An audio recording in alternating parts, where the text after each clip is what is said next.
Привет, друзья! Я в Санта-Барбаре.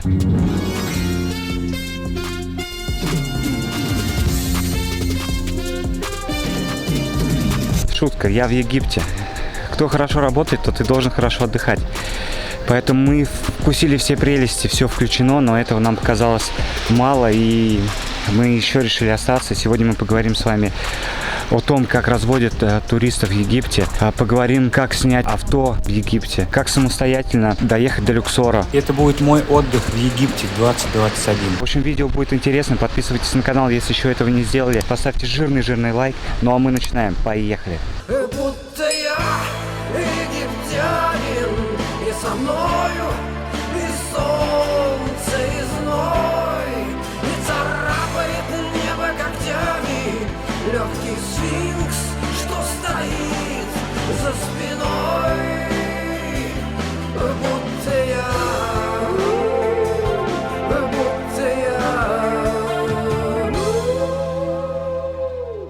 Первое, с чем вам придется столкнуться по приезду в Египет, это, конечно же, развод на каждом шагу.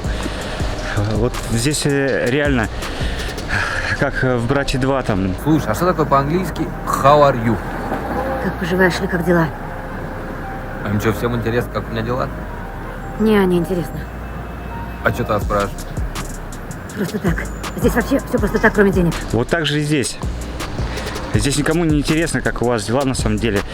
Здесь все просто так, кроме денег. Почему-то египтяне считают, неважно, как вы впахиваете, неважно, чем вы занимаетесь, неважно, где вы работаете, вот приехав к ним в страну, вы должны потратить здесь все. Вот до последней копейки и даже больше. Занять у кого-нибудь и еще потратить. Теперь давайте по порядку. Египет замечательная страна. Страна фараонов, сфинксов и пирамид. Страна архитектурных шедевров и красивого, и богатого Красного моря. Миллионы туристов устремляются сюда ежегодно. Не только чтобы увидеть огромное количество морских обитателей, но и чтобы прикоснуться к частичке древней цивилизации, а возможно найти ответы на многочисленные загадки, оставленные древними египтянами. Мы полетели в Египет с ребенком. И это немного стесняло наши планы, поэтому было принято решение, если я хочу побывать в древних храмовых комплексах, мне придется передвигаться одному. Потому что таскать полуторагодовалого малыша по такой жаре, мягко сказать, нецелесообразно. А так как я вырос на фильмах Индианы Джонса, то это, конечно, было моей давней мечтой.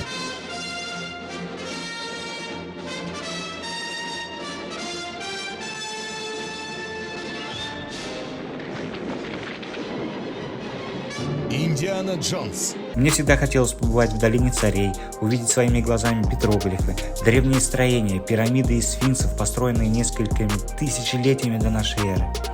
В голове созрел план по прилету взять машину в аренду, чтобы не быть привязанным ни к месту, ни ко времени. Прилетели мы 8 октября. Сейчас мы здесь. 20 октября мы должны были улететь, но решили остаться. Наш отель находился в 20 километрах от Хургады. Через несколько дней, проведенных в отеле, мы отправились на поиски компании по аренде авто. И тут первая неприятная ситуация, возникшая с таксистом. Таксисты здесь — это, наверное, отдельная каста. Мафия, я бы даже так сказал. Они здесь просто очень наглые. Я, конечно, охереваю от наглости местных таксистов в Египте. Мы 10 минут договаривались, чтобы он нас просто сюда привез. Он хотел нас сюда привезти, показать еще какой-то пляж, покатать нас за $15. Я ему сказал, мы, может быть, возьмем машину в аренду. И цель-то приезда сюда взять машину в аренду. Говорит, нет, зачем вам машина, давайте я вас отвезу, и туда отвезу, и бесплатно вас подожду там 3 часа. Ходите, гуляйте, я вас отвезу там в обратную сторону. И туда, и обратно, и там покатаю, все это за $15. Я ему говорю, нет, не надо нас отвозить. Нас только нужно довести до Марина-Бич, и все. И вот 10 минут мы, с ним общались по этому поводу. Я говорю, ладно, хорошо, довези нас до Марина-Бич, я тебе заплачу $10. Попросили кондиционер включить. Он говорит, если я включу, если вы со мной поедете туда и обратно. На своем стоит, и все. Музыку попросил потише сделать. Сделал потише, через минуту сделал опять погромче. Я опять попросил потише сделать. Он опять сделал потише, через минуту сделал опять погромче. А мы с маленьким ребенком, просто такой козел попался, я не знаю. Наверное, здесь большинство таких, Так что, если будете в Египте, то договаривайтесь сразу с таксистом обо всем, что если вы едете, то с включенным кондиционером, обсуждайте всю стоимость сразу, обсуждайте, куда вы поедете, сколько это будет стоить. Сразу вот договорились, все, по рукам ударили, поехали. Поэтому по прилету покупайте местную симку и устанавливайте Uber, если планируете путешествовать. Цены в 2, а в некоторых случаях даже в 4 раза ниже. Также местная сим-карта позволит вам пользоваться интернетом где угодно, потому что отельный Wi-Fi тут то еще удовольствие. Вдоволь нагулявшись по Марине, мы решили заняться тем, зачем приехали, а именно поиском машины. К нашему сожалению или счастью, адреса, которые нам предлагал Google, по аренде авто свободных машин не имелось. Некоторые из них были забронированы аж на несколько месяцев вперед, и мы, голодные и немного расстроенные, двинулись по ночным улочкам Хургады в поисках кафе или ресторана с вкусными рыбными блюдами.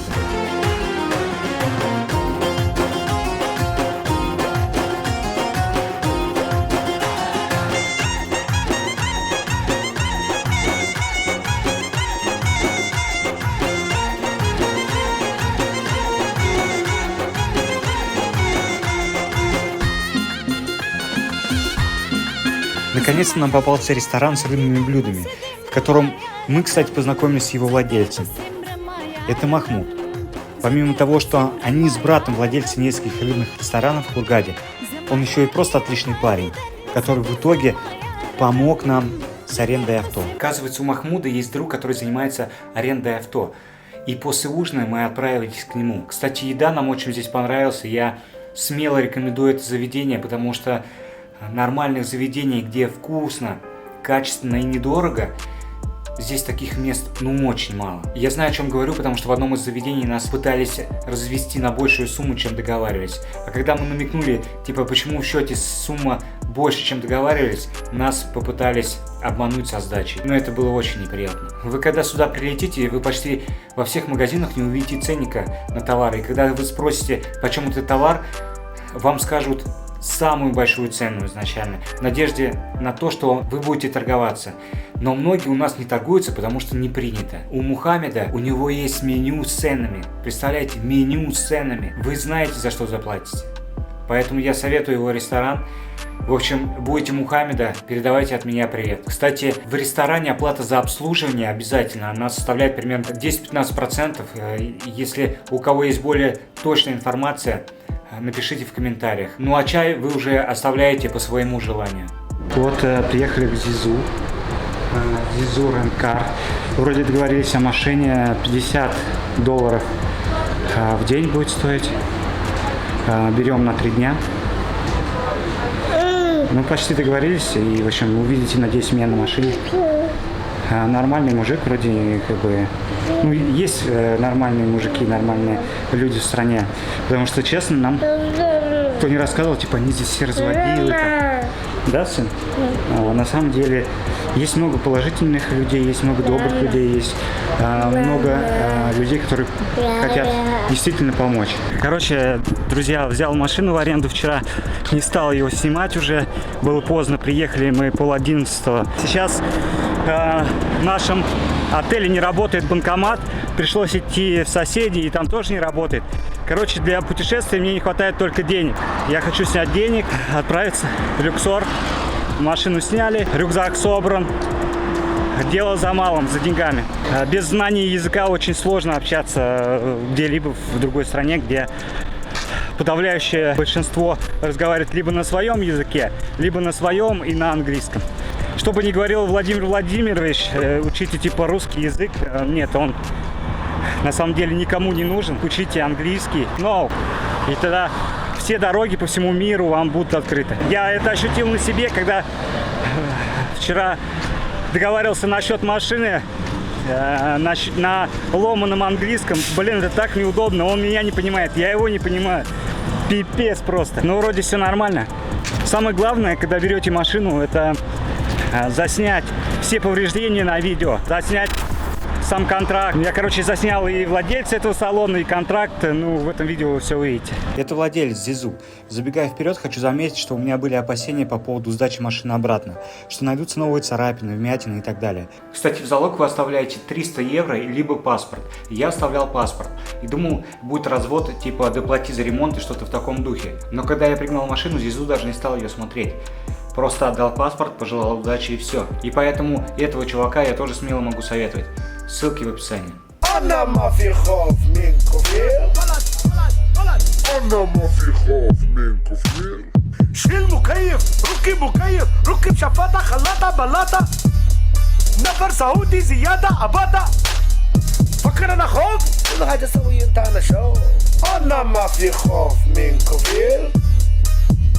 أنا ما في خوف من كوفير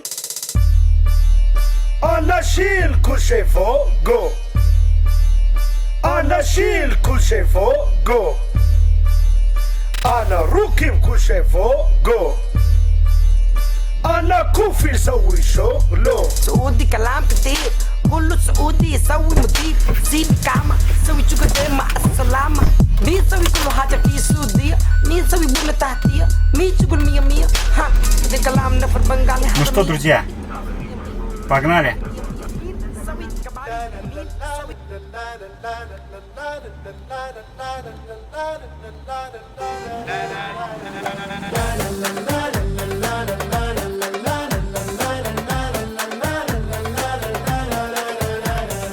طلعت عالصحراوي بالعربية ماشية بالعربية عدت من جنبها عربية مشغلة مزيكا أوروبية عالي الجو.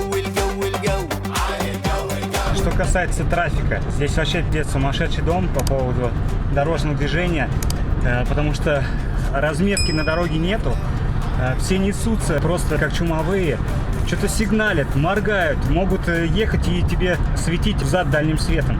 Вчера из Хургады было не очень кайфово выезжать, потому что все подрезают, там сигналят что-то, а первый раз, конечно, ведешь себя как чайник.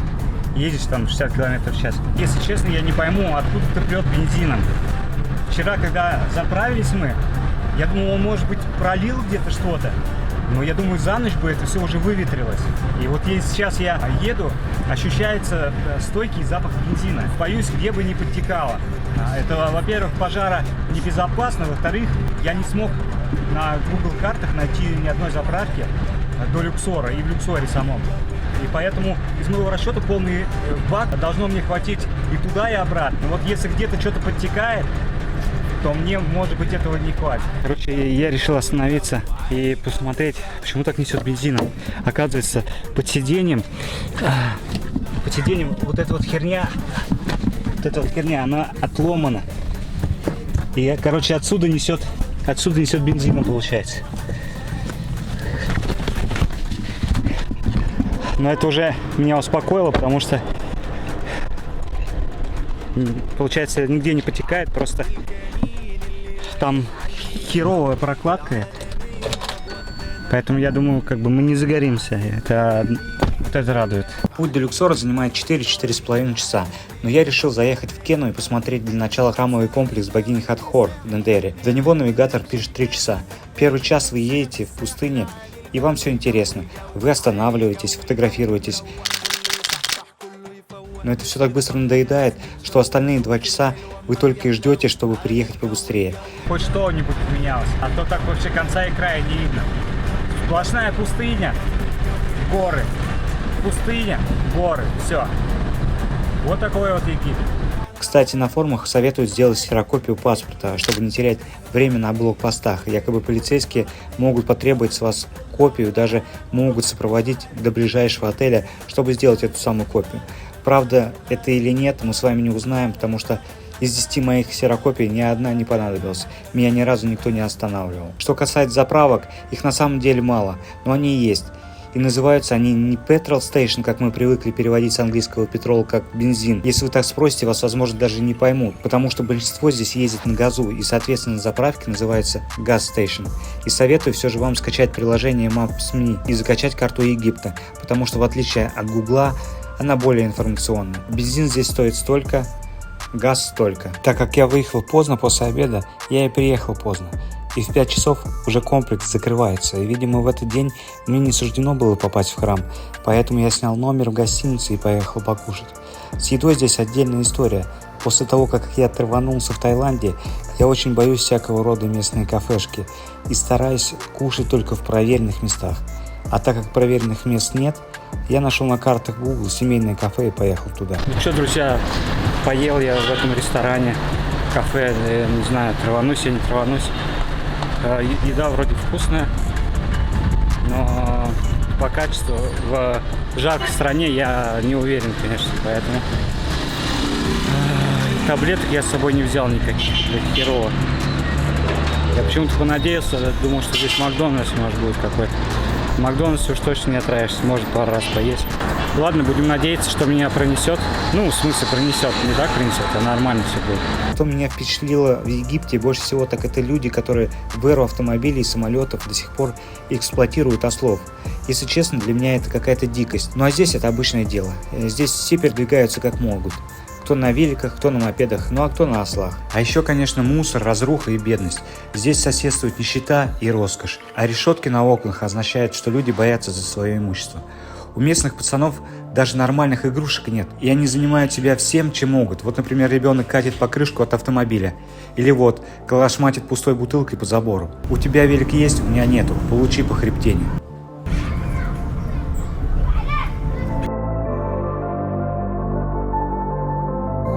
Утром я проснулся, в номер принесли завтрак, я позавтракал и поехал смотреть храм. Через 20 минут я уже был у комплекса. Уладив с полицейскими вопросы, кто я, откуда и куда собираюсь, меня любезно пропустили в комплекс. Билет стоит 120 египетских фунтов.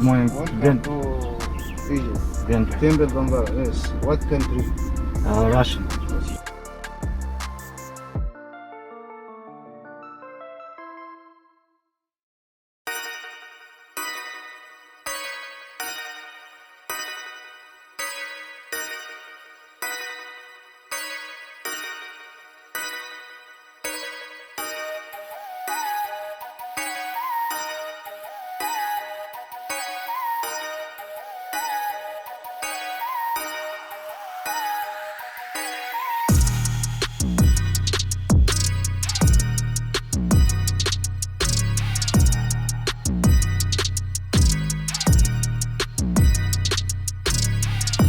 Согласно Википедии, храмовый комплекс занимает площадь около 4000 квадратных метров и окружен кирпичной стеной. Возведение комплекса относится к периоду Птолемеев и завершилось при римском императоре Тиберии. Однако под основанием храмов могут находиться здания предыдущих эпох. Древнейшие могут быть отнесены к царствованию строителя Великой пирамиды Хуфу около 2500 лет до нашей эры. Дозвал какой-то араб мне, говорит, типа спустись вниз, там еще есть подземелье небольшое. Я не знаю, для чего оно здесь. Что-то какие-то, он мне объяснял на шее, что-то кобра, что-то. Я не знаю, что за кобра. Просто коридор вот такой длинный. И все, и надпись на стенах. Не знаю, что тут за кобра. Ну, конечно, он потребует с меня денег за то, что он мне открыл раз этот. Кобра. Хуёбра, обычные, короче, эти, здесь надписи на стенах. Вот сейчас пойму эмоции людей, которые в первый раз открыли вот это все на раскопках. Представляете? Они просто, наверное, визжали от восторга. Через этот лаз надо вылезти отсюда.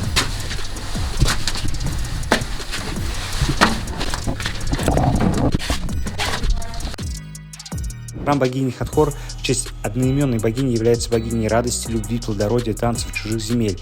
Короче, легче сказать, чем она только не является. Ее храм отличается уникальностью архитектуры, аккуратностью, изящностью декорирования стен и колонн иероглифами и изображениями. Вообще, вот эти колонны прям огроменные, они просто величайшие, просто величественные строения. Я даже не могу представить, как могли египтяне того века вот это все построить. Настенные скульптуры были дарованы в свое время императором Августом, Тиберием, Клавдием и Нероном. На его строительство ушло 200 лет. Внутри находится огромный гипостильный зал с 24 колоннами, увенчанными изображениями Хатхор. На потолке изображены астрономические сцены, на сценах описание царского визита в храм. Долгое время храм был занесен песком, что не спасло его от фанатиков и вандалов. Верхние помещения использовались в качестве конюшен, где разводились костры, отчего потолки и сегодня покрыты копотью, а многие росписи уже не могут быть восстановлены.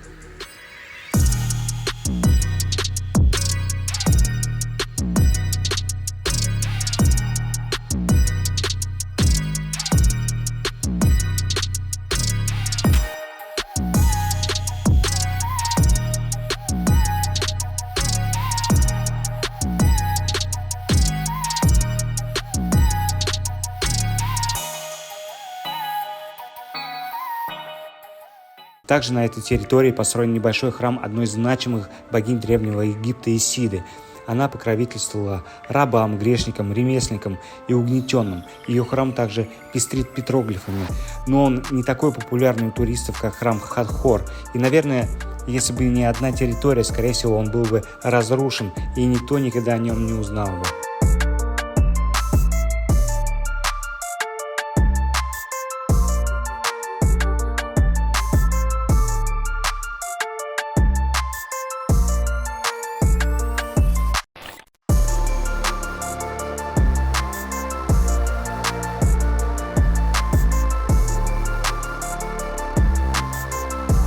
После обеда я был уже в Люксоре. Припарковав машину, пообедал в Макдональдсе и отправился в Люксорский храм. Стоимость 160 египетских фунтов. Люксорский храм, построенный в честь бога Амон-Ра, один из величайших храмов Древнего Египта.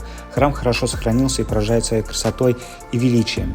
Здесь он и огромные статуи, красивые колонны, и хорошо сохранившиеся петроглифы.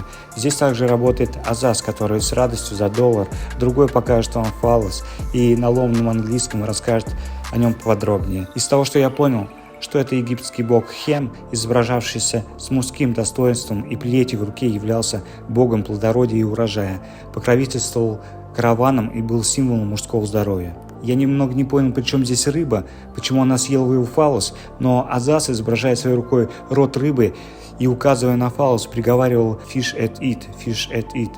Если кто знает, пишите в комментариях. Мусульмане и христиане тщательно уничтожали все изображения и статуи эрегированного божества, расстреливая с оружия. Особенно они старались вышибить фаллос. Англичане фотографировали статуи лишь по пояс, либо прикрывали тряпочкой божественное достоинство. Однако для самих египтян в этом образе не было ничего особого. При их жарком климате рабочие на полях, танцовщицы и прислужницы были обнаженными. Дети не носили никакой одежды даже в подростковом возрасте, вплоть до вступления в первый половой контакт или женитьбы.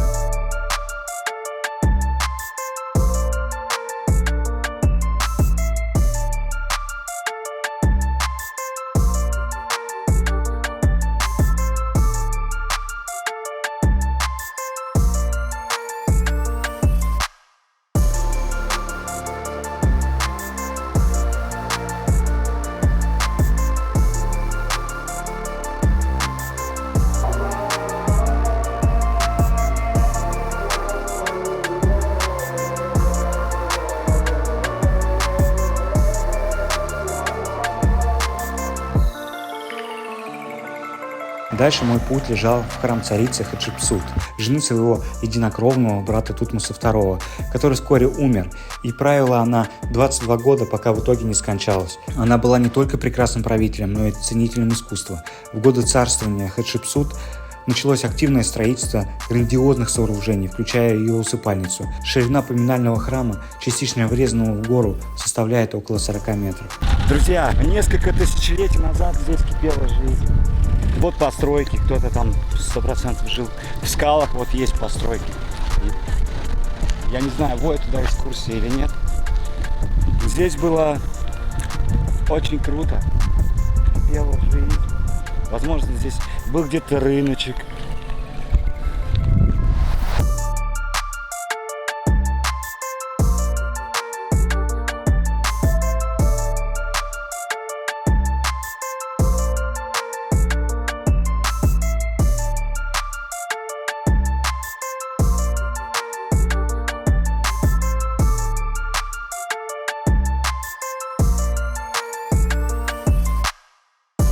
да, конечно, все это выглядит впечатляюще. Единственное, опять что удручает, это развод на каждом шагу. Если, например, в Европе ты чувствуешь себя комфортно, да, независимо в каком ты городе находишься, нет такого напряжения, то тут ты постоянно чувствуешь, что тебя где-то пытаются обмануть, где-то что-то пытаются тебе впарить, где-то хотят тебя развести. И вот это чувство, вот из-за нескольких там долбоебов, например, оно распространяется на всех остальных.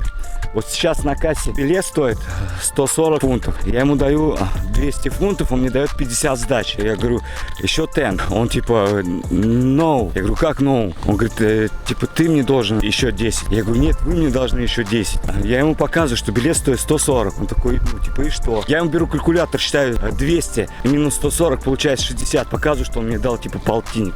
И только тогда он мне отдает еще червонец. Представляете, сколько клиентов, сколько людей просто... Это же привычка, значит, это постоянно прокатывает. И вот он постоянно не додает. И вот то, что он не додает, складывает себе в карман. Вообще в Египте, не знаю, наверное, в любых курортных городах вот все построено на деньгах. Вот все, каждый шаг твой требует денег. Каждое твое слово, каждый твой взгляд требует денег.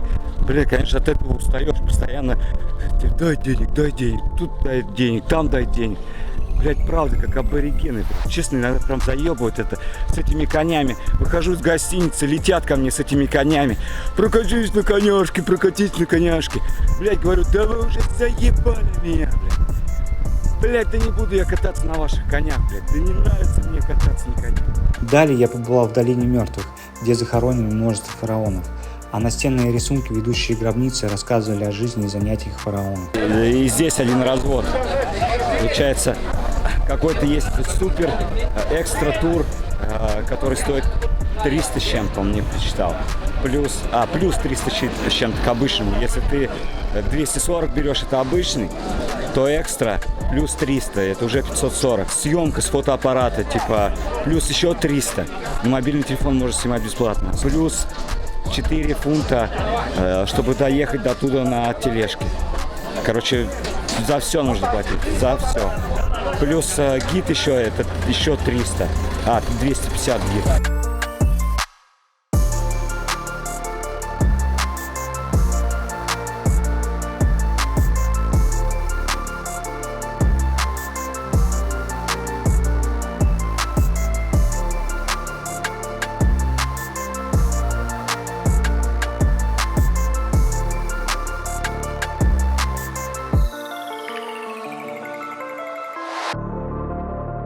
Если вы там какой-то историк и едете сюда, чтобы подкрепить свои знания, если вам это там прям очень интересно, да, то я думаю, стоит переплатить там 300 фунтов. Но если вы так приехали просто с семьей, либо вообще один, как я, просто походить здесь, то на самом деле гробницы примерно все одинаковые. Единственное, отличаются только рисунки. Может быть, конечно, кто-то скажет, что в этом и прелесть. Ну, одной-двух гробниц, там 3, вот если стандартный билет входит 3 гробницы. Если ты приехал, посмотрел 3 гробницы, то, ну, как бы, этого за глаза. Египет – это 2 страны в одной. Одна сверкает огнями и роскошью отелей и привлекает к себе огромное количество туристов. Другая – бедная африканская страна с арабским акцентом. Кругом пустыня и разруха. Страна, где живут бедные по соседству с богатыми. А для того, чтобы выбиться в люди, нужно родиться в богатой семье. Да, социальный лифт есть, но это единичные случаи, когда из простого крестьянина вырастает успешный человек. Это что-то из ряда вон выходящее. Скорее, если ты родился в бедной семье, то с большей долей вероятности умрешь таким же бедным. Практически 80% населения не умеют писать, а крестьяне на полях до сих пор орудуют мотыгами и серпами, спрягая милых осликов и лошадей под свои нужды. Страна, где если ты выезжаешь за пределы отеля, не чувствуешь себя в безопасности, постоянно ощущаешь себя денежным мешком в глазах египтян. И вы можете оказаться на одном катере с людьми, которые брали путевки у гидов за 100 евро, и с теми, кто брал самостоятельно за $60.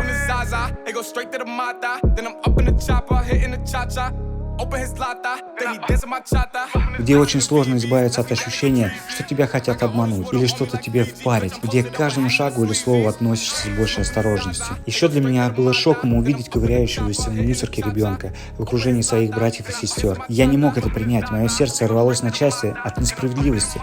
Но что я понял в дальнейшем?